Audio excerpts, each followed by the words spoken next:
Does this mean that President Tinubu is calling for war for Nigeria with Niger?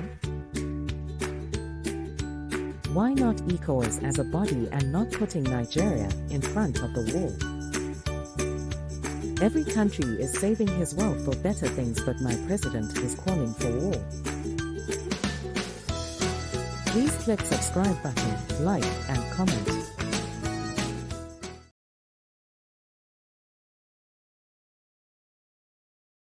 Says Tinubu prepares for war in Niger Republic, seeks approval of Senate, and the riders, ECOWAS defense chiefs, military action plan ready. ACF Northern senators warn against intervention. Coup plotters snub Abdulsalami's team, cuts ties with Nigeria. Mediators leave Niamey.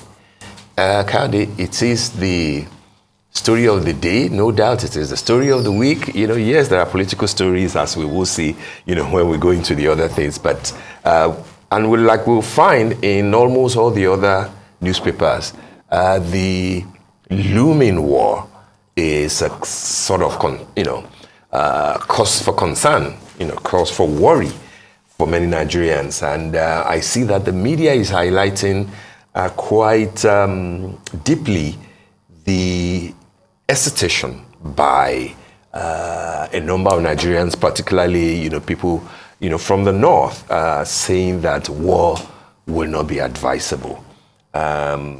We heard from what Group Captain Sadiq Shehu said that it's just it's like a caveat, that they do not mean that they will go to war. They're just saying that if everything fails, this can also be on the table. But then when you see that the president is now asking the Senate for approval to deploy, that is not just ECOWAS speaking. That is the president of Nigeria seeking approval from the Senate, from the National Assembly in Nigeria, to deploy Nigerian troops and ammunition if necessary.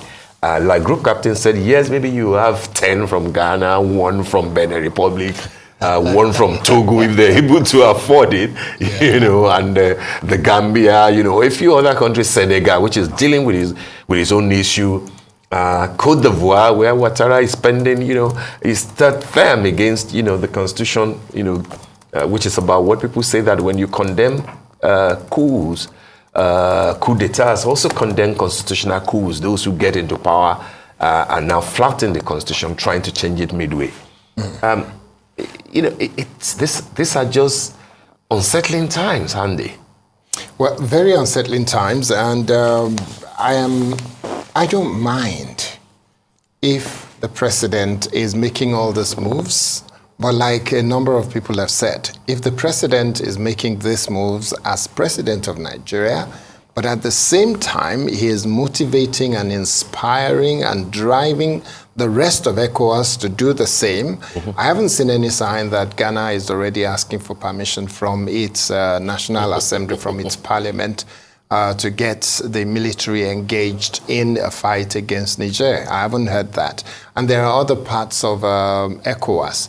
They also have to be making those moves. Because if it is only Nigeria that is seen as having its president insisting, let's get our soldiers ready, then it will look like this is a war between Niger and Nigeria. And we don't want that war. We don't want that. That's not the war we want. But if ECOWAS is saying we're standing our ground as a unified force, we're going to push aggressively, that will be a lot more threat for Niger Republic. That's right. And it will be a lot more threat for Mali and Burkina Faso and others, and it will send the right signal to the rest of Africa that this is not going to be allowed, and there is a new sheriff in town in the person of President Bola Ahmed Tinubu, who is saying no more coups, we will not tolerate it, and everybody is falling in line. But the key thing for me is that diplomatic move, the charm offensive has got to come from the President of the Federal Republic of Nigeria.